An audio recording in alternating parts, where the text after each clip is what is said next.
सही है, जिसे कहते हैं ना, तोरी गठरी में लागा चोर मुसाफिर मन की आंखें खोल। उनके लिए मैं कहना चाहूंगा, अपने वतन पर सदियों तक है रही हुकूमत गैरों की, लेकिन कुछ चेहरों पर अब तक धूल है उनके पैरों की। कोई अंग्रेजी का नियर ओरिजिनली यहां से आया है। गुलामी की मानसिकता के प्रभाव से अपने को मुक्त करना। जैसे मैं उदाहरण दे रहा हूं, महाकुंभ चल रहा है, हमसे पूछने वाले ये तो बता दें कि धरती स्थिर है, सूर्य चारों तरफ घूमता है, इस पे कभी चूं बोले हैं आज तक? जो क्वेश्चन पूछना है पूछिए, मगर वो मैकाले और उसका वो डब्बा अपने दिमाग से हटा दीजिए, उसके बाद आप पूछिए तो समझ में आएगा। अब इसीलिए तो देखिए, आज की पॉडकास्ट में शुभांकर मिश्रा और शुभांकर त्रिवेदी के साथ में शुभांकर त्रिवेदी इतने दिमाग की तेज है कि उन्होंने पिछले जमाने की चाणक्य और बीरबल से भी ज़्यादा तेज दिमाग वाले हैं, इसलिए आज के डेट में वो सांसद में बैठते हैं। उन्होंने किस तरह से एक्सप्लेन किया भूगोल और आज की पृथ्वी के बारे में, सारी दुनिया की खोज खबर कैसे रखते हैं, सारे उनके दिमाग में इस तरह से सारे बात टेप होते हैं कि आप गूगल से पहले उनके दिमाग से क्वेश्चन का आंसर ले सकते हो। तो वीडियो में बने रहिएगा, अंत तक वीडियो को जरूर देखिए और अपना प्रतिक्रिया जरूर दीजिएगा। भारत के लोगों से यदि पूछा जाए कि भैया दुनिया में सबसे बुद्धिमान व्यक्ति कौन है, तो जो ज्यादा पढ़ा लिखा होगा वो आइंस्टीन का नाम ले लेगा। उसके बाद जो लोग होंगे वो चाणक्य जी का जिक्र कर लेंगे। किससे किताब पढ़ने वाले शायद बीरबल का जिक्र कर दे। लेकिन मौजूदा दौर में अगर आप पूछेंगे तो एक ही नाम आएगा। वो ऐसा नाम है जिसमें आप अगर कुछ भूल जाते हैं तो गूगल करने की जगह उनको फोन करके पूछ लीजिए, सर इसका जवाब क्या होगा, और वो आपको गूगल से पहले दे देंगे। नाम है सुधांशु त्रिवेदी जी। ये मिस्टर गूगल वाली इमेज आपको पता आपकी बन गई है। हाँ, बहुत से लोग कहते हैं, परंतु हमसे लड़का लोग कहे कि कुछ भूल जाइएगा सर तो सीधे गूगल की जगह सुधांशु जी से पूछ लीजिएगा, उनका रिस्पांस टाइम जल्दी है। हाँ, परंतु मैं मानता हूं कि कोई ये कहे कि मुझे बहुत ज्ञान प्राप्त हो गया है, तो वो भारत में पैदा होकर तो कभी ये नहीं सोच सकता। भारत और हिंदू धर्म में इतना गहरा ज्ञान है कि जो जो आपको ज्ञान प्राप्त होता जाएगा आप विनम्र होते जाएंगे। जैसे रामचरितमानस में तुलसीदास जी ने क्या लिखा है, बरसहि जलद भूमि नियर आए, यथा नवहि बुद्धि विद्या पाए। अर्थात पानी से भरे हुए बादल धीरे धीरे उतने झुकते चले आते हैं भूमि के निकट। यथा नवहि बुद्धि विद्या पाए, जैसे बुद्धि और विद्या जो जो बढ़ती जाती है, व्यक्ति को अपने अंदर की अज्ञानता का अनुभव होता जाता और वो भी उतना विनम्र होता चला जाता। वैसे ऑन द लाइटर नोट में इसमें एक और बात बोलूं जी, इस चौपाई में शब्द है बरसहि जलद भूमि नियर आए। नियर का अर्थ है नजदीक। ये अंग्रेजी का नियर ओरिजिनली यहां से आया है। आपको ये तो नहीं कह सकता ना कि तुलसीदास अंग्रेजी पढ़े होंगे इसलिए नियर आए आया है। इसीलिए मैं कह रहा हूं बहुत सी ऐसी चीजें हैं। हाँ, जैसे एग्जाम्पल के लिए बंकर शब्द है। अब लोग सोचते हैं बंकर तो अंग्रेजी का शब्द है और यूरोप का शब्द। नहीं साहब, दुर्ग जो बहुत ही मजबूत होता है उसके लिए बंक शब्द संस्कृत में आता है। और देखिए सुंदरकांड में लिखा है कि जब हनुमान जी लंका जला के आते हैं तो क्या कहते हैं, कहु कपि केहि विधि पालित लंका, केहि विधि दह्यो दुर्ग अति बंका। ये इतना जो पालित लंका थी, इतनी सुदृढ़ लंका थी, इतना दुर्ग जो बंक था यानी मजबूत था, उसको कैसे तुमने जला दिया। इसीलिए मैं कहता हूं जो जो आप पढ़ते जाएंगे ज्यों त्यों आपको उस चीज के बारे में ज्ञानता और अपनी अज्ञानता का अनुभव होता चला जाएगा। तो मुझे लगता है भारत का तो नाम ही क्या है, भा अर्थात ज्ञान का प्रकाश, रथ अर्थात उसमें लगा हुआ। तो भारत क्या है, which is in the परपीचुअल pursuit of the light of knowledge. देखिए हम लोग तो खाली एक लाइन में पढ़े थे कि भैया भरा हुआ पेड़ होता झुका होता है। उसकी 200 शब्दों की व्याख्या आपने की है, वो आपके भी ज्ञान को दर्शाता है। लेकिन हमसे आपके आलोचक कई कहे कि सुधांशु जी से पूछ लीजिएगा कि हमारे वेदों में क्या क्या लिखा है, क्योंकि दुनिया में जो जो प्रूफ होता है सुधांशु जी कहते हैं हमारे वेदों में लिखा हुआ है। तो एक बार सुधांशु जी बता दें कि ये रह गया ताकि पेटेंट करवा। अच्छा प्रश्न किया है। ये कुछ वैसा ही प्रश्न है जैसे सेकंड क्लास का बच्चा कहे कि भाई वो पीएचडी किताब में क्या क्या लिखा मुझे भी बता दो। वो इसलिए नहीं बताया जा सकता कि भाई जब आप पढ़ोगे, चौथी में पढ़ोगे, छठी में पहुंचोगे, 8वीं में पहुंचोगे, 10वीं में पहुंचोगे, त्यों तो तुम्हें समझ में आने लगेगा कि पीएचडी की बुक में लिखा क्या था। ठीक बात। यानी लाइब्रेरी थी पूरी। हमारे एक किताब नहीं है, हमारे लाइब्रेरी है। और लाइब्रेरी को समझने के लिए ज्ञान का स्तर भी विकसित होना चाहिए। जैसे मैं उदाहरण के लिए, मैं ये पहले भी बोल चुका हूं, हम सब ने क्लास सेकंड थर्ड में जब वो एडिशन सब्सट्रैक्शन देखा होगा तो 4 - 3 = 1। अगर गलती से कोई बच्चा 3 - 4 लिख दे तो टीचर से डांट खा जाता था कि तुम्हें इतना भी नहीं पता है कि 3 में से 4 नहीं घटाया जा सकता। सही बात है। मगर जब आप BSc मैथमेटिक्स करते हैं तो 3 - 4 = -1 नेगेटिव इंटीजर्स की एक पूरी मैथमेटिकल सीरीज है। और -1 का जो स्क्वायर रूट है, जिसे I कहते हैं, वो बैलिस्टिक इक्वेशंस का इनसेपरेबल पार्ट है। तो जब डॉक्टर कलाम के लेवल पे पहुंच के जाएंगे तो वो -1 और उसका बैलिस्टिक इक्वेशन में क्या रिलेशन है वो समझ में आएगा। और फिर जब आप निगेटिव में जाएंगे तो एब्सोल्यूट टेम्परेचर क्या होता है? -273 डिग्री सेंटीग्रेड, जिसको 0 डिग्री केल्विन कहते हैं। तो इसलिए मैं कह रहा हूं, वो ये ना पूछे कि वेदों में क्या लिखा है। जो वेदों के जो ज्ञान का विस्तार होगा तब आपको समझ में आएगा। जो आदि शंकराचार्य जी कह गए, वेदा निखलो धर्मो मूला, यानी संपूर्ण ज्ञान का उद्भव जो है वो वेदों से होता है। तो आप समझ पाते हैं बाद में, ये नहीं है कि उसमें लिखा नहीं था। अब जैसे एग्जाम्पल के लिए मैंने ये, चलिए तो आपको होता है, अब लॉगरिथम, अब लॉग बुक तो किसी ने पढ़ी नहीं, तो जब पढ़ेंगे 9th में पहुंचेंगे तब समझ में आएगा ना। अच्छा ये बताइए, कोई बच्चा ये कहे कि मैंने इंग्लिश सीख ली, ABCD सीख ली, ठीक, तो 27 अल्फाबेट सीख लिया, अब क्या पूरा शेक्सपियर का साहित्य मुझे पता नहीं? भाई, ये 27 लेटर पढ़ लेने से शेक्सपियर का पूरा साहित्य नहीं समझ सकते। इसलिए मैं कहता हूं कि ये जो आपने प्रश्न किया है ना, ये जानते हैं कहां से संबंधित है? माननीय प्रधानमंत्री जी ने जो कहा है कि जो अमृत काल है, इस अमृत काल में उन्होंने 5 प्रण कहे। उसमें एक है भारत को विकसित राष्ट्र बनाना है, दूसरा है गुलामी की मानसिकता के हर प्रभाव से अपने को मुक्त करना है, और तीसरा है कि अपनी विरासत पर गर्व करना है। ये मैं सेकंड और थर्ड, और चौथा है खैर कि सबके लिए हमको कर्तव्य करना, और 5वां है कि कर्तव्य सामूहिक रूप से करना। अब यही मैं कह रहा हूं, ये अमृत काल में जो विषय है ना कि गुलामी की मानसिकता के प्रभाव से अपने को मुक्त करना, जैसे मैं उदाहरण दे रहा हूं, महाकुंभ चल रहा है, समाप्ति की तरफ है। महाकुंभ बृहस्पति ग्रह के रोटेशन पे होता है 12 साल के बाद। इस बार आपने जितना सुना है, 2013 में सुना है किसी ने कि 12 साल के जुपिटर के रोटेशन पे इतना मीडिया में किसी ने सुना था? या अखबारों में चली, आप कहेंगे मीडिया नहीं था, इलेक्ट्रॉनिक चैनल्स तो थे। कितने इलेक्ट्रॉनिक चैनल्स पे बात आती थी 2001 में? अरे अखबार तो थे, इलेक्ट्रॉनिक चैनल 2001 में भी थे। 1989 में हम लोग बच्चे थे, इलेक्ट्रॉनिक चैनल नहीं थे, अखबार तो थे, मैगजीन्स तो खूब निकलती थी, कभी सुना ना?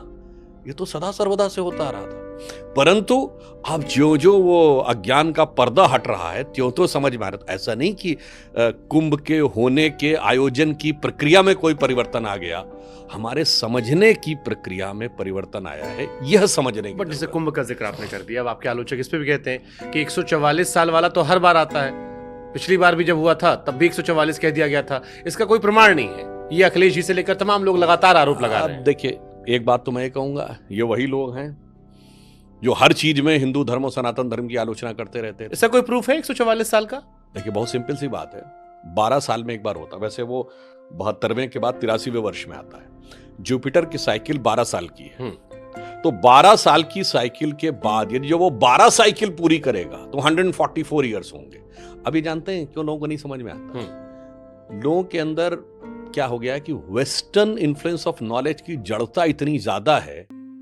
जैसे मैं बताता हूं, वेस्टर्न थ्योरी ये कहती थी धरती चपटी और धरती स्थिर है और सूर्य पृथ्वी के चारों ओर घूमता है, यानी जिसको कहते थे ये अर्थ सेंट्रिक मॉडल। फिर आया हेलियोसेंट्रिक मॉडल कि सूर्य के चारों ओर सारे ग्रह घूमते हैं। सूर्य भी स्थिर है क्या? नहीं है ना, वो भी तो मिल्की वे के चारों तरफ घूमता है और उसमें वॉबल भी करता है।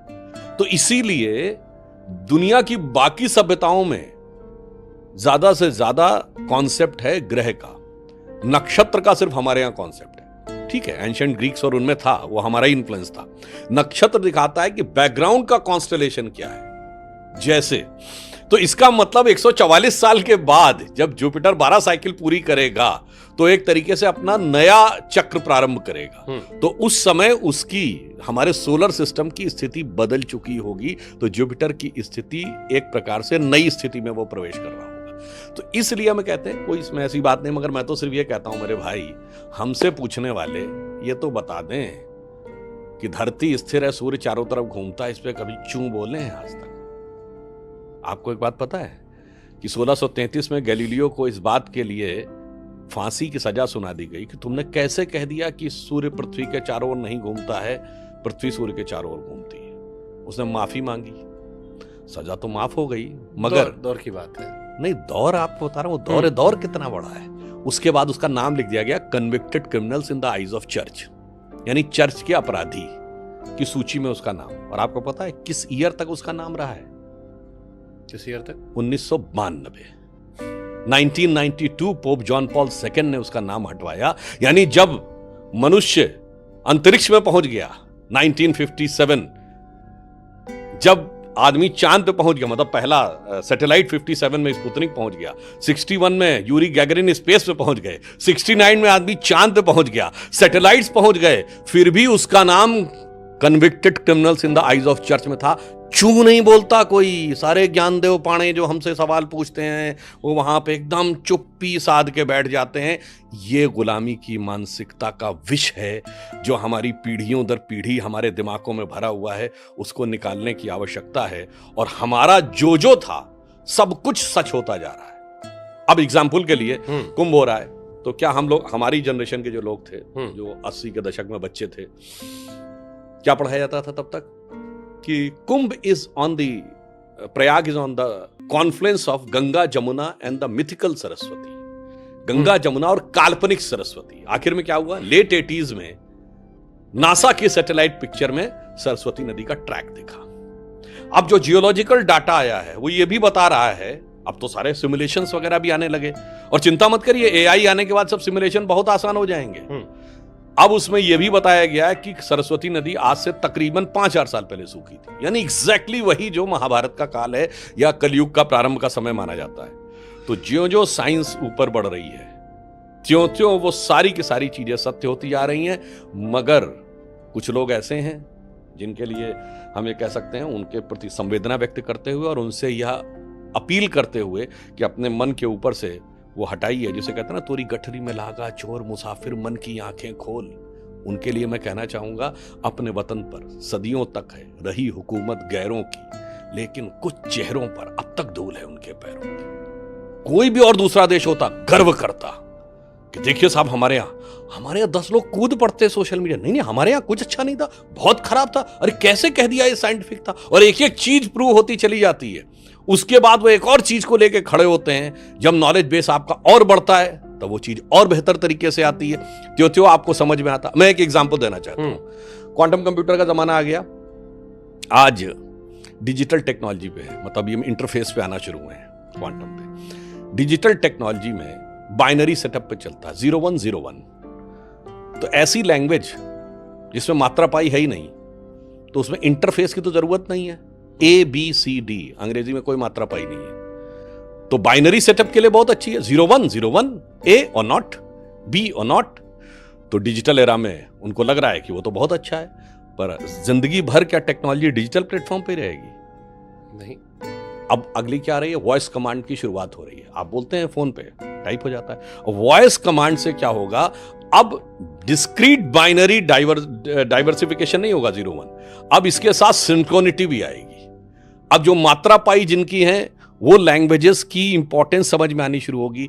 जब मात्रा पाई के साथ आएंगे तो उनकी जो फोनेटिक वाइब्रेशंस हैं वो लोगों को समझ में आनी शुरू होंगी। फिर उन फोनेटिक वाइब्रेशंस की जब सोनोग्राफिक रिसर्च होगी तो आने वाले कुछ दशकों के बाद ये समझ में आएगा कि इस वाइब्रेशन का इंपैक्ट शरीर पे क्या होता है। तो उन लोगों से कह दीजिएगा ना जो बताते हैं वेदों में क्या है, वो अभी से समझ लें कि अभी जो लेटेस्ट डिस्कवरी है साइंस की, वो 2012 में जो हिग्स बोसॉन खोजा गया, वो क्या है? हिग्स एक फील्ड है। अब आज ये माना जाता है कि जिसको आप पार्टिकल कहते हैं, it's not really a particle, it is a collapse of wave function. यानी मूलतः वेव है, और दो वेव्स जहां पर कोलैप्स करती हैं वहां एक एनर्जी का पैकेट बन जाता है जो आपको पार्टिकल की तरह बिहेव करना शुरू दिखाई पड़ता है। तो इसलिए अगर देखें तो संपूर्ण संसार तरंगों का है, इसीलिए हमारे यहां कहा गया संपूर्ण संसार लय में स्थित है। इसीलिए डूम्स की हिंदी या संस्कृत क्या है?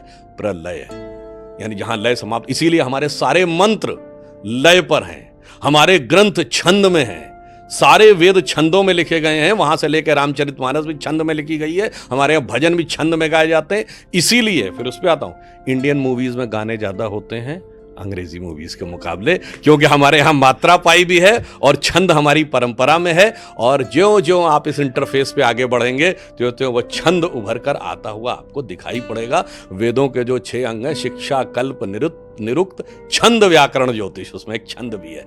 इसीलिए मैं कहना चाहता हूं, मेरा मानना है युवा पीढ़ी से पूर्वाग्रह से मत देखिए। Don't get carried away by the Marxist and Macaulay school of thought. चले गए वो, अब निपट गए वो। अब एक नए तरीके से देखिए और बिल्कुल ईमानदारी से देखिए, बिल्कुल एब्सोल्यूट। मैं कहता हूं पूरी ईमानदारी से जो क्वेश्चन पूछना है पूछिए, मगर वो मैकाले और उसका वो डब्बा अपने दिमाग से हटा दीजिए, उसके बाद आप पूछिए तो समझ में आएगा। अब इसीलिए मैंने कहा ना, पार्टिकल और वेव दोनों को समझिए। अब ये मैं आपको बताना चाहता हूं, मेरे मन में तो बचपन से थॉट आया। लाइट देख रहे हैं, मैं उन सारे लोगों से पूछता हूं ना जो कहते हैं कि साहब पहले बता दीजिए। अब उनको पहले बताता हूं, लाइट वेव है कि पार्टिकल है। जिसने थोड़ी भी फिजिक्स पढ़ी होगी उसे पता होगा कि लाइट जो है, जब आप पानी में लाइट जाती है तो आपको डेप्थ कम दिखाई पड़ती है, बिकॉज रिफ्रैक्शन होता है, बेंड हो जाती है लाइट। इसका मतलब लाइट इज पार्टिकल, क्योंकि मीडियम में प्रवेश करने के बाद वो पार्टिकल की तरह बिहेव करती है। पर अगर पार्टिकल हो तो स्पेस में चलते हुए सूर्य से आ नहीं सकती लाइट की वेलोसिटी से। तो इसका मतलब स्पेस में वो वेव नेचर को रिफ्लेक्ट कर रही है और मीडियम में पार्टिकल नेचर को। अगर मैं उन्हीं से कहना चाहूं, जरा इसको और ईमानदारी से सोचो कि आत्मा अंतरिक्ष में अव्यक्त है और माध्यम में व्यक्त है। जब ये कहते थे तो ये तो बकवास है, ये तो फिलॉसफी है, और लाइट स्पेस में वेव है और मीडियम में पार्टिकल है, ये साइंस है। बस वो कटोरा हटा दो भाई मार्क्स और मैकाले का, उसके बाद ईमानदारी से देखो तो सब कुछ समझ में आएगा। अच्छा, किसी एक विषय का विशेषज्ञ आपको टोक भी नहीं सकता? आपको टोकने के लिए भी, मतलब आज हमको लगता है हम सुनते रहे बस आपको, आप जब कह रहे थे। नहीं, हमारे यहाँ भी देखिए, एक और बात बता दें, जो कहते हैं वेद में क्या बता दीजिए, एकमात्र धर्म ग्रंथ है जो कहता तर्क करो। मैं चैलेंज करके कहता हूं, दुनिया में जितने बड़े बड़े धर्म हैं, जो मतलब धर्म तो भारत एक ही है, हिंदू धर्म, जो मत, संप्रदाय, पंथ, रिलीजन, मजहब है, वहां एक ही बुक है और कहते नो इफ एंड बट, चू पू नहीं बोल सकते। जो कह दिया गया वो सुन लो, केवल सरमन होगा, परसेप्ट होगा, तकरीर होगी और सिर्फ सजदा करना है। तर्क करने का कोई स्कोप नहीं है। एक कहता है कि अगर तर्क किया तो नरक में जाओगे, दूसरा कहता तर्क किया तो सरतन से जुदा हो जाएगा। हमारे यहाँ कहा गया आओ बैठो शास्त्रार्थ करो।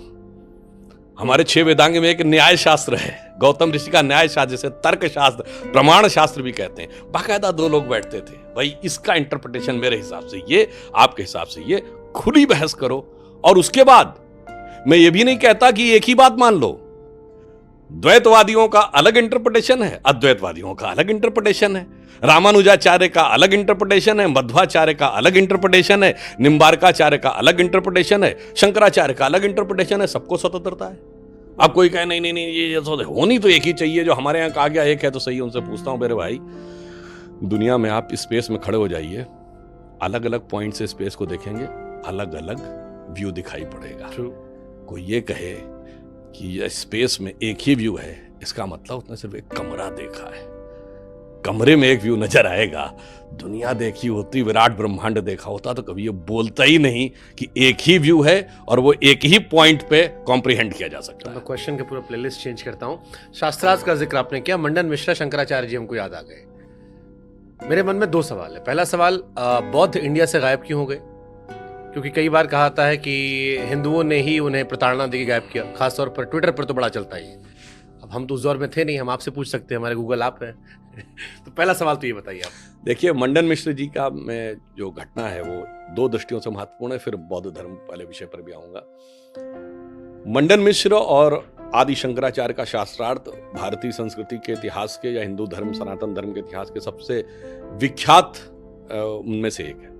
इसमें 2 बातें सुनिए। पहले तो लोग कहते हैं संस्कृत आम भाषा नहीं थी, तो जब शंकराचार्य जाते हैं महर्षि में और वो मंडन मिश्र के घर का पता पूछना चाहते हैं, तो कुछ स्त्रियां पानी भर रही होती हैं, तो वो कहती हैं कि वो पूछते हैं कि मंडन मिश्र का घर कहाँ है। तो उनसे कहा जाता है कि ऐसा है, जाना जिस गली के बाहर लोग बैठे हुए जो सफाई भी कर रहे होंगे, वो भी यदि वेदों उपनिषदों के मंत्रों का गूढ़ अर्थ सहज में बोलते हुए दिखाई पड़े, समझ जाना इसी गली में कहीं मंडन मिश्र का घर है। और उसके बाद जब उसमें जाना तो जिस दरवाजे के छज्जे, जिस घर के छज्जे पर तोता और मैना वैदिक मंत्रों का सस्वर पाठ कर रहे हो, समझ जाना यही उनका घर है। वो मुझे संस्कृत का श्लोक थोड़ा सा ध्यान, हाँ, वो ये कहती है, स्वतः प्रमाणम परतः प्रमाणम कीरांगना यत्र गिरो गिरंती, और जानीय सन्निरुद्धा जानीय तत् मंडन मिश्र धामम। मतलब यदि कहीं पर तोता मैना जिस छज्जे पे बैठ के यह बोल रहे हैं स्वतः प्रमाणम परतः प्रमाणम, यानी उनकी आवाज आए कि वेद स्वतः प्रमाणित है कि प्रमाणित करने की आवश्यकता है। ये कीरांगना यत्र गिरो गिरंती, गिरा कहते हैं आवाज को, ये आवाज जैसे ही आए तो समझ जाइएगा मुड़कर कि बस यही मंडन मिश्र का है। इसका मतलब संस्कृत आम जनमानस की भाषा थी, पानी भरने वाले से लेके सफाई करने वाले से लेके इवन वो इतनी बोली जाती थी कि तोते भी उसको रिपीट करते थे, पहला पॉइंट। दूसरा, दो विद्वानों के बीच में शास्त्रार्थ हो रहा है और उसका जज कौन था? उनकी पत्नी उभय भारती। तो चैलेंज करके पूछता हूं, दुनिया में पहले कोई ऐसा धर्म, सभ्यता, रिलीजन, मजहब बताइए जहां धार्मिक पुस्तक पे पहली बात तो बहस करने की गुंजाइश हो, नंबर 2 दो पुरुष बहस करें तो जज बनने का अधिकार एक महिला को।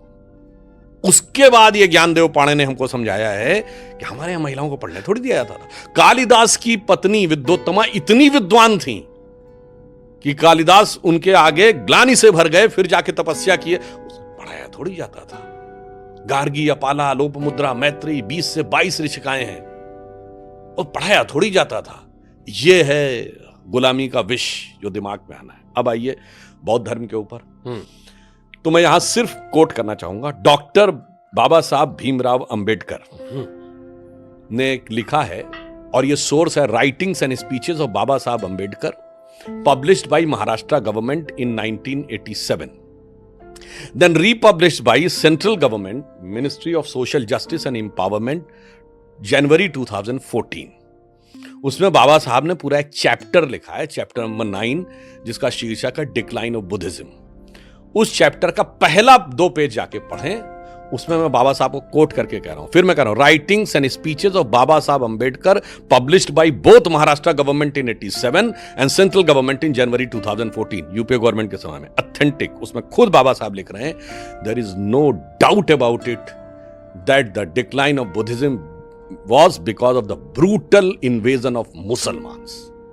अब किसी को कोई इसमें बहस की गुंजाइश हो तो कह ले, और फिर ये भी बताता हूं आपको, अगर इसमें से कुछ गलत होगा ना तो सोशल मीडिया पे छिकाए देंगे आके, और नहीं होगा तो जाके पढ़ेंगे तो शांति से बैठ जाएंगे। ये प्रोपोगंडा है, और मैं आज की बात कहने का प्रयास करता हूं। जो लोग कहते हैं, देखिए मैं इतिहास की भी उन सारी चीजों में जा सकता हूं, उसमें बहुत लंबा समय लगेगा, फिर वो कहेंगे इतिहास में यहां पे ये लिखा है, वहां वो लिखा है, इसलिए मैंने बाबा साहब को कोट किया है, जिनके नाम पर लोग सबसे ज्यादा राजनीति करने का प्रयास करते हैं।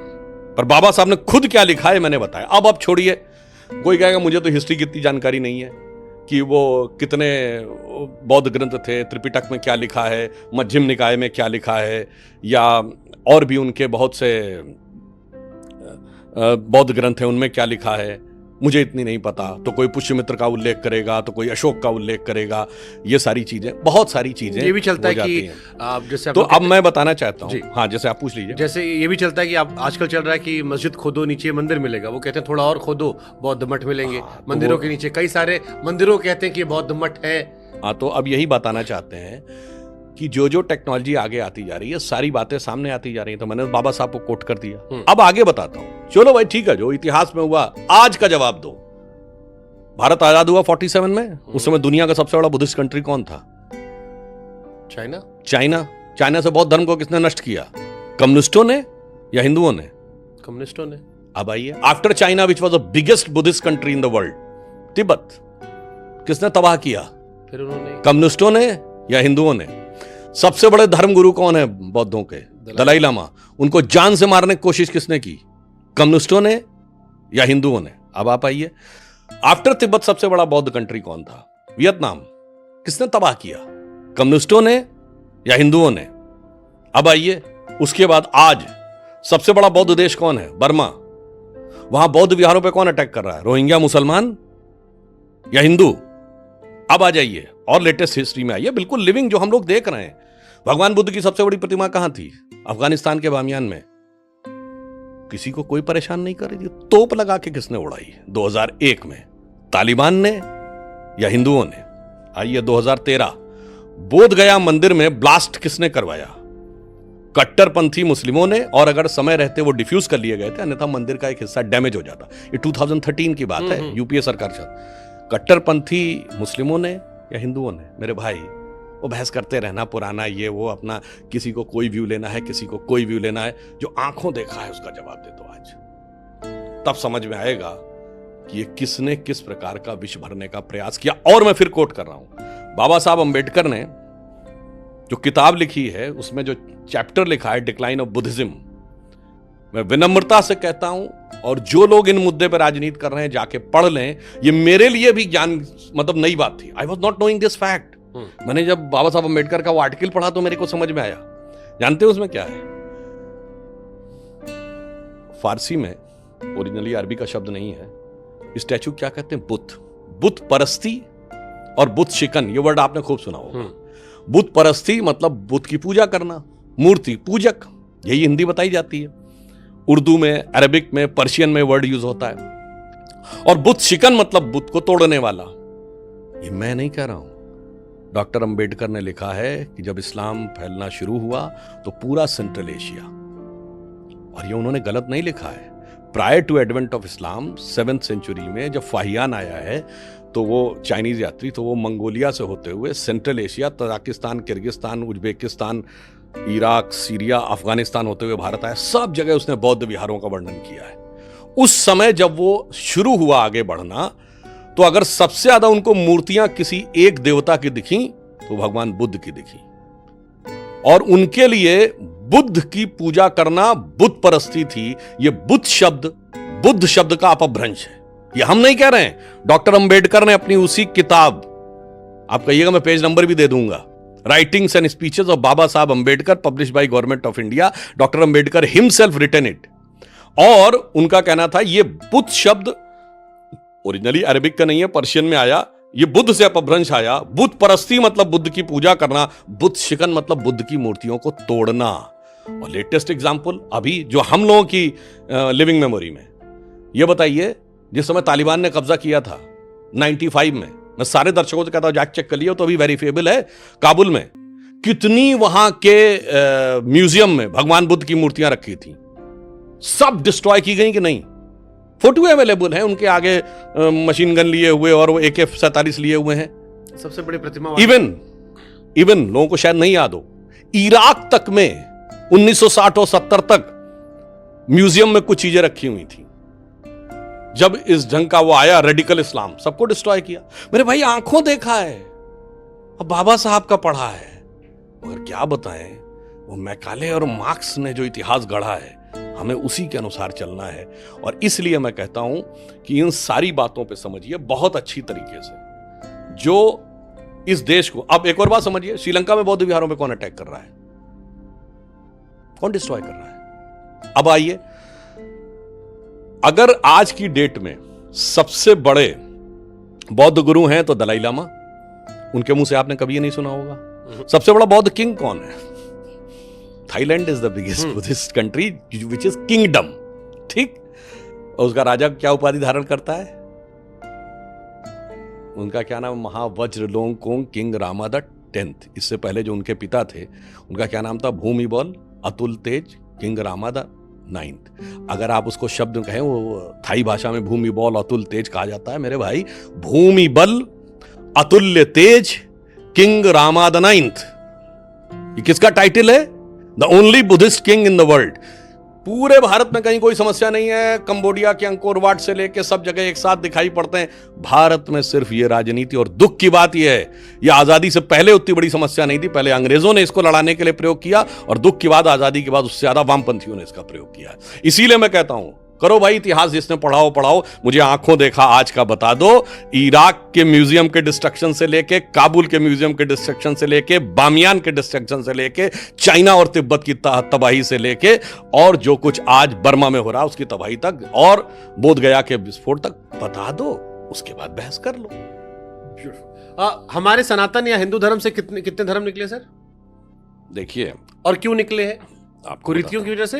नहीं, देखिए मैं बताना चाहता हूं, धर्म एक ही होता है। धर्म शब्द जानते कैसे बना? ध धातु से, जिसका अर्थ होता है धारण करना, और धर्म की परिभाषा भी है धारणात इति धर्म। इसीलिए देखिए बहुत अंतर है, इसको गहराई से समझना चाहिए। धरती शब्द भी ध धातु से बना है, धरती सबको धारण करती है, ठीक। धर्म के जो 10 लक्षण कहे गए हैं वो क्या है? धृति, क्षमा, दमोस्तेयम, शौच, इंद्रिय निग्रह, धी विद्या, सत्यम, क्रोधो, दशकम धर्म। पहला है धृति, धैर्य, धारण करना। First you have to sustain, you have to contain something, then you will be able to realise. अब आप ये समझिए, धर्म धारण करने से बनता है, वो धरती की तरह है। धरती नहीं बनती, धरती के ऊपर रास्ते बनते रहते हैं। इसीलिए जिसको आप संप्रदाय कहते हैं उसके लिए पंथ शब्द है, और पंथ शब्द रास्ते के लिए भी है। संस्कृत में दोनों पर्यायवाची हैं। रास्ते धरती पे बनते रहते हैं, उनका एक डेस्टिनेशन होता है, उनकी एक पहचान होती है, उनकी एक लिमिटेशन होती है, उनकी एक एज होती है। बनते हैं, खत्म हो जाते हैं, फिर बनते हैं, खत्म हो जाते हैं। धरती यथावत रहती है। तो धर्म शाश्वत रहता है, पंथ मत संप्रदाय युगानुकूल परिस्थितियों के अनुसार बनते रहते हैं, उनके अंदर विकार आते रहते हैं, फिर उनके अंदर परिष्कार होता रहता है, और समाप्त होकर उनके नए पंथ जैसे जैन, बुद्ध, सिख। देखिए, इनको हिंदू धर्म से कहा जाता है कि ये तो हिंदू फैमिली का ही हाँ। है, इसमें कहीं किसी प्रकार का कोई वो नहीं है। और इवन आप ये भी देख लीजिए कि इन सारे ग्रंथों के जो मूल कनेक्शन है, सब एक दूसरे से कनेक्टेड है। मगर बड़ी मजेदार बात क्या है? बड़ी मजेदार बात यह है कि हम उस यथार्थ को समझने को तैयार ही नहीं होते। अब मैं छोटी सी एक बात कहूं, जो लोग अलग आइडेंटिटी की बात कहते हैं, जब बात आती है ना कि माइनॉरिटी, जैन भी माइनॉरिटी है, बुद्धिस्ट भी माइनॉरिटी है। पूछना चाहता हूं, भारत के इतिहास में माइनॉरिटी अफेयर्स का मिनिस्टर कोई बुद्धिस्ट हुआ है? नहीं। सिर्फ आज मोदी जी की सरकार में है श्री किरण रिजिजू। चैलेंज करके पूछता हूं, बताओ मेरे भाई, ये तो रियल माइनॉरिटी है ना, सबसे छोटी वाली, 0.5%, 1% वाली, उससे मतलब नहीं है। माइनॉरिटी कमीशन का चेयरमैन कभी सिख हुआ है? अटल जी की सरकार के समय से हुए थे सरदार त्रिलोचन सिंह। चलिए, कभी किसी स्टेट में माइनॉरिटी कमीशन का चेयरमैन ईसाई को भी बनाया है? तो भाई साफ कहो ना कि मुझे माइनॉरिटी की चिंता नहीं है, मुझे एक समुदाय की चिंता, उसको लेकर मुझे बौद्ध, जैन सबका दुरुपयोग करना है इन शब्दों का, कि कैसे लड़ाने में प्रयोग हो। यही अंतर है, सामंजस्य नहीं ढूंढना है, लड़ाने के पॉइंट देखने कि कहां कहां पे लड़ाया जा सकता है। आपके फैंस बहुत सारे थे, क्योंकि आपके फैंस ज्यादा हैं। आमतौर पर नेताओं के इतने फैन नहीं होते, तो उन्होंने हमसे कहा कि 2 सवाल जरूर पूछेगा। एक, सुधांशु जी ने क्या किताब पढ़ी है? एक अब सब रटा है तो ये भी पता होगा। नहीं, देखिए बहुत समय नहीं मिलता राजनीति में रहते हुए, और बचपन से बहुत सारी चीजों में इंटरेस्ट था। फिर भी अंदाजन क्या किताब पढ़ ली होगी आपने? नहीं, बहुत किताबें नहीं पढ़ी हैं। कुछ किताबें पढ़ते हैं थोड़ा, तो उसको लेकर मेरे मन में किसी भी चीज को देखने में थोड़ा डेप्थ में जाने की टेंडेंसी ज्यादा है, तो पढ़ते हैं फिर सोचते रहते हैं, तो इसलिए वो चीजें ज्यादा निकल आती। दूसरा सवाल, सुधांशु जी जैसी याददाश्त के लिए क्या करना चाहिए? क्योंकि वो न सिर्फ किताब बताते हैं, फिर चैप्टर बताते हैं, फिर बताते हैं चौथी लाइन पे जाके पढ़ लेना, तो इतना मेमोराइज कैसे होता है? ये याददाश्त कैसे, इसकी ट्रेनिंग प्रैक्टिस कैसे की जाए? देखिए, इसके लिए मैं बचपन में, तो देखिए आपके वो भी हंस रहे हैं वहां से। ये बचपन में मैंने पढ़ा था। हाँ। ये प्रश्न स्वामी विवेकानंद की पुस्तक में, उन्होंने इसका बड़ा अच्छा उत्तर दिया। उन्होंने कहा कि एक कमरे में ज्यादा नहीं 100-200 किताबें भरी हों, और तुमसे कहा जाए किताब खोजो, तो 5-7-8 मिनट लग जाएगा 10 मिनट खोजने में। वही 50,000 किताबें हों जो एक लाइब्रेरी में हो, कैटलॉग के साथ रखी हों, 2 मिनट में आप जाके उस किताब को निकाल लेंगे। सही बात है। तो ये अंतर है कि आप अपनी इंफॉर्मेशन किस पैटर्न पे सेटल करते हैं। ये स्वामी विवेकानंद की एक पुस्तक में पढ़ा। तो पहला तो ये है कि हम अवांछित इंफॉर्मेशन को ज्यादा ना लें। दूसरा, हमारा चित्त किस में लगा। जब मैं पढ़ाता था यूनिवर्सिटी में, तो कई बार हमारे स्टूडेंट हमसे पूछते थे, सर ये चीजें इतनी याद कैसे रहती? तो ये बात मैं 30 साल पहले की 25 साल पहले की बता रहा हूँ। तो मैं कहता था, भाई तुमने अगर 10 साल पहले भी कोई फिल्म देखी और फिल्म में कोई गाना देखा, जो गाना अच्छा लगा, तो उसकी 2 लाइन आज भी याद है कि नहीं है? तो ये रजिस्टर पर बैठ के लिखे तो थे नहीं।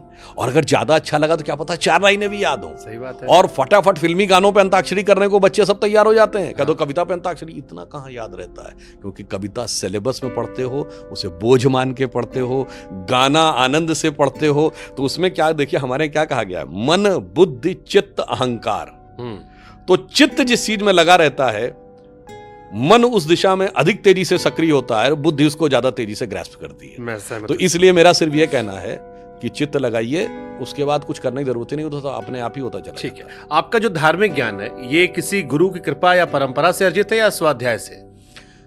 देखिए, मुझे थोड़ा बचपन से इन चीजों में इंटरेस्ट था, मेरी टेंडेंसी इसी प्रकार की थी। और बचपन में बहुत बड़े विद्वानों और इस ढंग के लोगों के साथ उठने बैठने का, बहुत बच्चे थे, घर पे भी लोग आते थे लखनऊ में। हाँ, और बड़े बड़े साहित्यकार भी घर पे आते थे, नवाबों के शहर में। हाँ, मगर एक लेक्चर सीरीज हमारे पिताजी कराते थे, उसमें हम लोग बहुत बच्चे थे तब। मैं बात कर रहा हूँ क्लास 6, 7, 8, तो सुनते थे। तो ऐसा नहीं कि मैं कहूँ हर चीज समझ जाते थे, सुनने से आपको ग्रैस्प हुआ, फिर आप बड़े होते तो उसको एनालाइज कर लेते हैं। तो इसलिए मेरा मानना है कि जो लोग भी माँ बाप हैं जिनके बच्चे छोटे हैं, उनको कम से कम बच्चों को पॉजिटिव चीजें ग्रैस्प करवाना शुरू करना चाहिए। अब आप ही अगर सिर्फ घर में बैठ के फिल्मी गाना गाएंगे और वो टीवी के ऊपर केवल हंसी मजाक के सीरियल देखेंगे, इसमें कोई बुराई नहीं है, पर अगर सिर्फ यही रहेगा तो बच्चे का मन बहुत शार्प होता है उस चीज को ग्रैस्प करने में। जैसे मिट्टी जब गीली होती है तो वो बीज को उगाने के लिए बहुत अप्रोप्रिएट स्थिति में होती है, उसमें डालना क्या है यह चीज ध्यान रखनी चाहिए। तो अगर आप उसमें अच्छे सीड डालेंगे, बड़े होके वो उस ढंग का डेवलपमेंट हो जाएगा।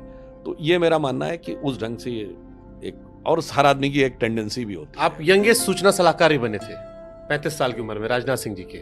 नहीं, 30 साल की उम्र, बाप रे। तो आप मैकेनिकल इंजीनियरिंग से यहाँ कैसे आगे बढ़े? अब वो तो बिल्कुल अलग क्षेत्र था। वो ऐसा था कि हम संघ में बहुत सक्रिय थे, और उसके बाद जब हम पास आउट करके आए तब तक वो 92 वाली सरकार आ चुकी थी।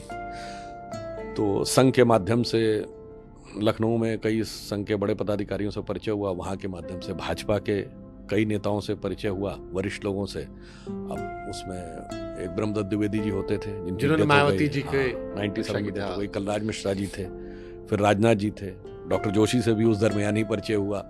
तो फिर राजनाथ सिंह जी से बहुत नजदीकी होती चली गई, और फिर वो पता ही नहीं लगता है कि कब आप कहाँ चले जाते हैं। मतलब जैसे एक ज़ौक़ का शेर है, ज़ौक़ का नाम सुना होगा ना, शेख मोहम्मद इब्राहिम ज़ौक़, बहुत बड़े उर्दू के शायर हैं। उनसे पूछा गया कि भाई तुम जिंदगी में यहाँ आ कैसे गए?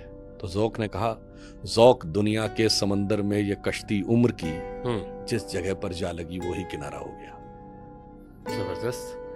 अब इस पे भी देखिए एक सवाल हमको आ गया। कई लोगों ने भी कहा कि जैसे आप शायरी बहुत करते हैं, अभी योगी जी ने कल परसों कह दिया कि कठमुल्लों की भाषा है, और बड़ी चर्चा चल रही थी उसकी कि उर्दू जबान तो हमारे भारत की ही है, तो इसको फिर कठमुल्लों की भाषा कह दिया। उस भाषा से क्यों नफरत करना? भाषा तो सबकी होती है, और उर्दू तो हमारे यहाँ से। बहुत अच्छी बात कही जो योगी जी ने कहा है, लोग उसका मतलब नहीं समझ पाए। देखिए, उर्दू शायरी की भाषा थी। अब उर्दू भी तो रामायण भी है। हाँ, बता रहा हूँ, वो चकबस रामायण। अब उर्दू कट्टरपंथ की भाषा हो गई। कब से? जब ये देश सेकुलर नहीं था, 1976 से पहले, जब ये 42nd अमेंडमेंट नहीं हुआ था, तब मुस्लिम समाज और उर्दू के प्रतीक, उर्दू के पोस्टर्स में क्या दिखाई पड़ता था? साहिर लुधियानवी, हसरत जयपुरी, मजरूह सुल्तानपुरी, जिगर मुरादाबादी, जोश मलियावादी, शकील बदायूनी, ये होते थे उर्दू के कैफी आजमी, ये होते थे उर्दू के प्रतीक, ये होते थे मुसलमानों के प्रतीक। उस्ताद बड़े गुलाम अली, उस्ताद अमजद अली खां, उस्ताद जाकिर हुसैन जिनकी अभी डेथ हुई, ठीक, ये थे मुस्लिम आइडेंटिटी के प्रतीक। अब क्या हुआ? देश हो गया सेकुलर। तो एक ऐसी भाषा जो आर्टिस्टिक और क्रिएटिविटी का एंगल जिसमें दिखाई पड़ता था, अब वो किसकी प्रतीक माने जाने लगी? अब उसको सबसे ज्यादा यूज करने वाले में कौन? असदुद्दीन ओवैसी, बदरुद्दीन अजमल, मौलाना मदनी। और अब उस भाषा में तकरीरें किनके पक्ष में दी जाती हैं? एक दौर था कि उर्दू में शायरी भगवान कृष्ण के पक्ष में भी लिखी जाती थी। आपने शायद सुना हो, वो बिहारी का बड़ा फेमस दोहा है ना, मेरी भव बाधा हरो राधा नागर सोए जा तन की झाई परति श्याम हरित दुति होए। ठीक।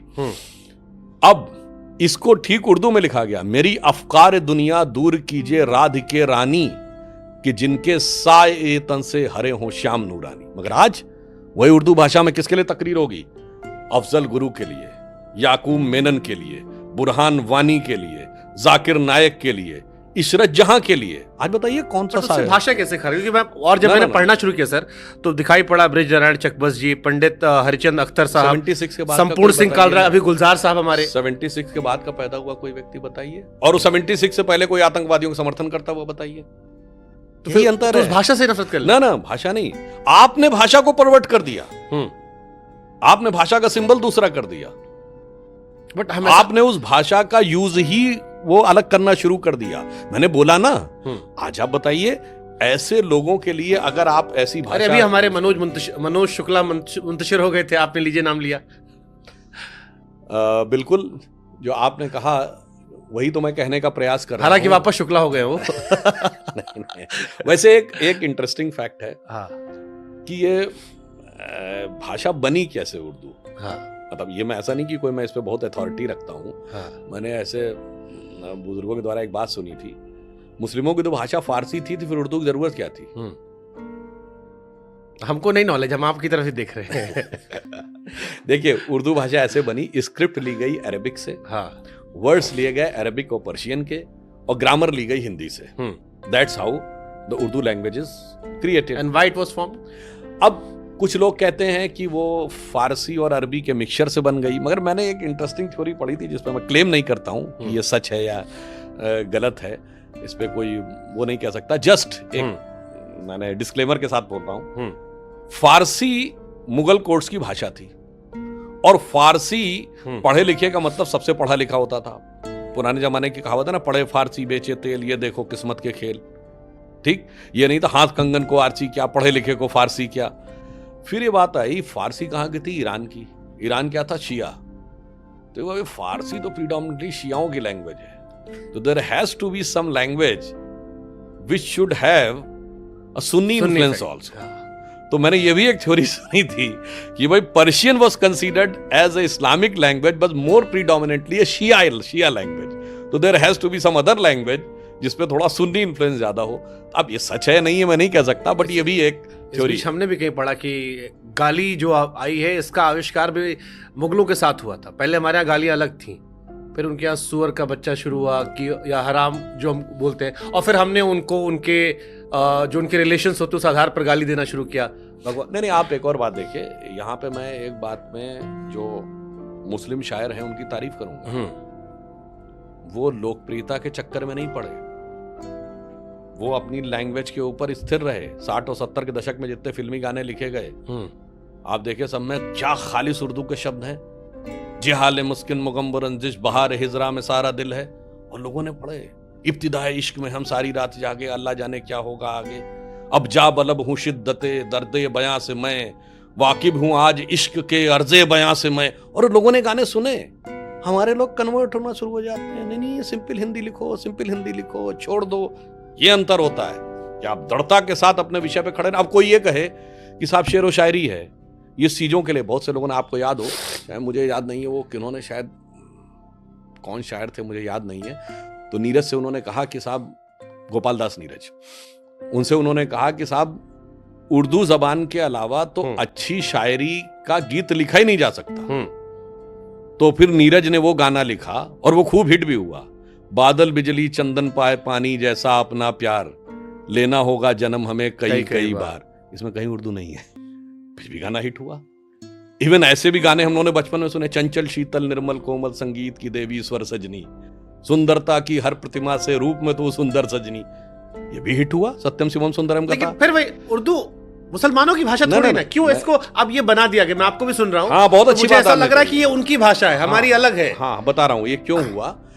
जैसे कर्नाटक गवर्नमेंट ने अभी शायद चिकमंगलूर जिले में, वो जिला मुझे थोड़ा सा वो हो रहा है, उसमें एक ऑर्डर निकाला है कि जो आंगनवाड़ी वर्कर हैं उनको कन्नड़ के अलावा वो भी आनी चाहिए, उर्दू, क्योंकि उस इलाके में 90% मुस्लिम रहते हैं। तो किसने जोड़ा उर्दू को मुस्लिम से?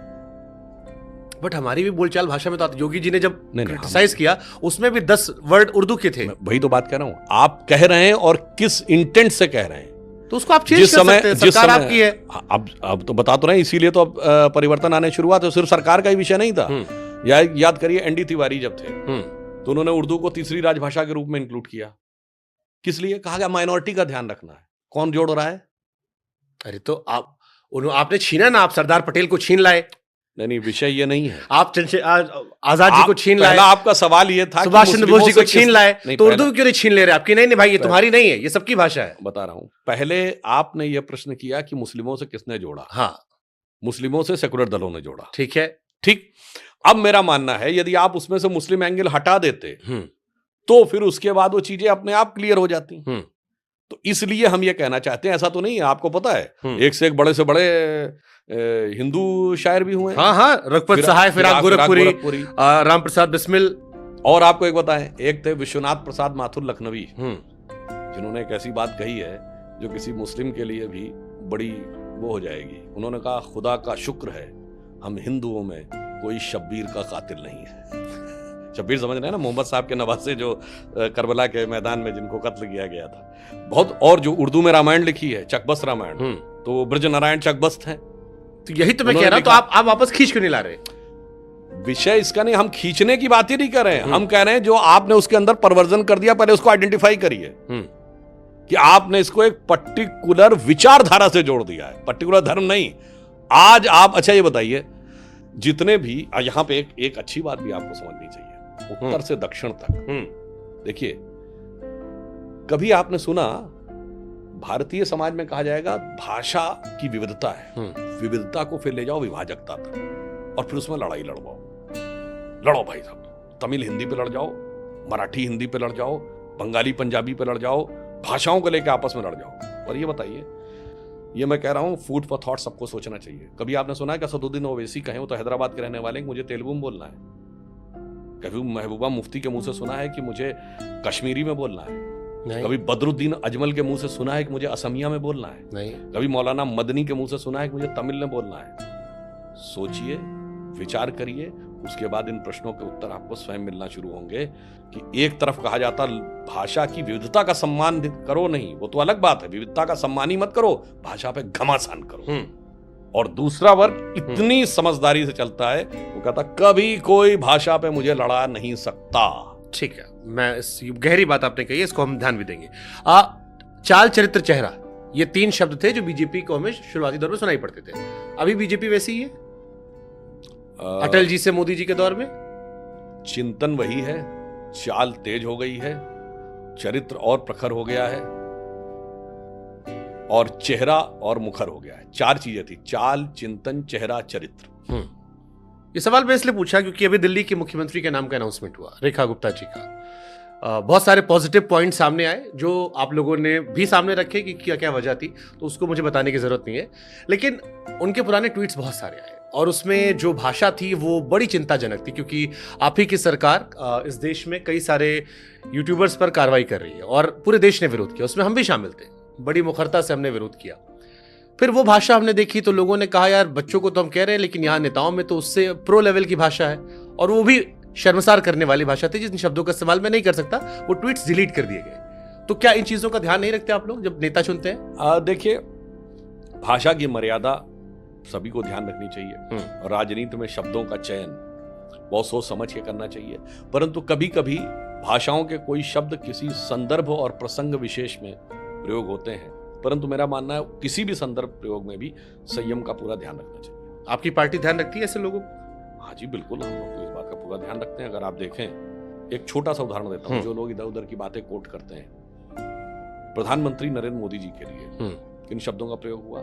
मर जा, कब्र खुदेगी, फलाने की मौत, इस तरह की मौत, और बोटी बोटी काट डालूंगा। मैं चैलेंज करके कहता हूं, हमारी पार्टी के किसी भी नेता ने कभी विपक्ष के किसी भी नेता की बोटी बोटी काट डालूंगा, कब्र खुदेगी, हिटलर की मौत और विद ड्यू कैविएट कुत्ते की मौत, ऐसे शब्दों का प्रयोग किया। इवन जब इमरजेंसी लगी थी, लोकतंत्र की मौत हो गई थी, तभी इंदिरा जी के लिए इन शब्दों का प्रयोग नहीं किया। और जो लोग कहते थे इमरान मसूद बोटी बोटी काट डालूंगा, वो सपा में थे। राहुल गांधी जी 2014 के चुनाव में अगले दिन, कोई जाके वेरीफाई कर सकता है, नेक्स्ट डे चुनाव प्रचार करने का, भाई कांग्रेस के कैंडिडेट नहीं थे, फिर आप क्यों गए? और उसके बाद इतना उनके प्रति प्रेम पैदा हो गया कि उन्हें कांग्रेस में ले आए और आज वो कांग्रेस में मेंबर ऑफ पार्लियामेंट है। ठीक है, आप जो बात कर रहे हैं इसमें और भी बहुत सारी, मणिशंकर अय्यर जी का बयान है और बहुत सारे और बहुत बयान सारा, हैं। मतलब वो एक लिमिट है। मौत का सौदागर वगैरह वगैरह। और आज तो एक लंबी और मैं लिस्ट। बात कहूंगा, लेकिन सर ये तो आपकी साइड से भी आता है, जैसे 50 करोड़ की गर्लफ्रेंड वाला डायलॉग था, या सोनिया जी को लेकर कई बार। बहुत अच्छा आपने कहा, 50 करोड़ की गर्लफ्रेंड में किसी का नाम था, बट एक महिला को इस तरह से पैसों से नाम जोड़कर आपने क्यों जोड़ा? जैसे प्रधानमंत्री ने कहा पार्लियामेंट में हंसते हुए, मुझे आज उसकी याद आ गई, तो भाई उड़ता तीर तो आपने पकड़ लिया। अच्छा है, मेरे लिए कहा जा रहा है, जबकि मोदी तेरी कबर खुदेगी किंतु परंतु का गुंजाइश नहीं जर्सी गाय है, का मोदी बछड़ा। को बोटी बोटी काट डालेंगे। जितने आप उदाहरण बता रहे हैं, हाँ। ये सब थर्ड पर्सन के हैं, यानी किसी का नाम लेके नहीं बोला गया है। समझने वाले ने अपने आप समझ लिया है कि स्पष्ट आपने कर दिया ना सर, ये तो मगर इतने मासूम ना आप है ना वो लोग हैं। तो मैं यही कह रहा हूं, हाँ। मगर उन्होंने तो कोई खोजा ही, मतलब छोड़ा ही नहीं। मोदी की मौत, मोदी की कबर, मोदी ये होगा, मर जा मोदी, ये वर्ड मतलब उसमें तो गलत को scope गलत ही नहीं। जस्टिफाई कर दे। ना गलत की बात है, मैंने कहा मतलब मरने का कभी हमने किसी के लिए बोला नहीं, हो तो मरने का नहीं कहा, बट अगर मरने का नहीं कहा, महिलाओं आप तो को- ऐसे कह रहे हैं कि मतलब किसी में कहा सुनी हो गई, दूसरे ने गोली चला दी, उन्होंने मतलब अपराध तो दोनों को। हाँ सही बात है, आप ये कहेंगे उसने भी महिला कुछ कहा सम्मान था पे। और उसने भी वो बात कही। अच्छा, महिला सम्मान की बात है तो कौन सी ऐसी पार्टी थी जिसके नेता ने अपनी ही पार्टी की महिला नेत्री के लिए टंचमाल शब्द का प्रयोग किया था? आप चलिए बाहर ठीक को तो है, छोड़ आप दीजिए, कानपुर वाली घटना का जिक्र कर रहे हैं, तो फिर तो अपनी पार्टी के नेता बट के लिए, ये आप में बाकी भी तो के कई सारे लोग ऐसे हैं। वो किस स्तर के नेता थे? हमारा कोई उस स्तर का नेता बताइए, यही बड़ी मजेदार बात है। आप कंपैरिजन शुरू करते हैं और ये सारा का सारा प्रॉब्लम शुरू कहां से हुआ? जब सोनिया जी ने 2007 में मौत का सौदागर शब्द प्रयोग किया। सोनिया जी उसमें रूलिंग पार्टी की चीफ थी। उस समय भारत के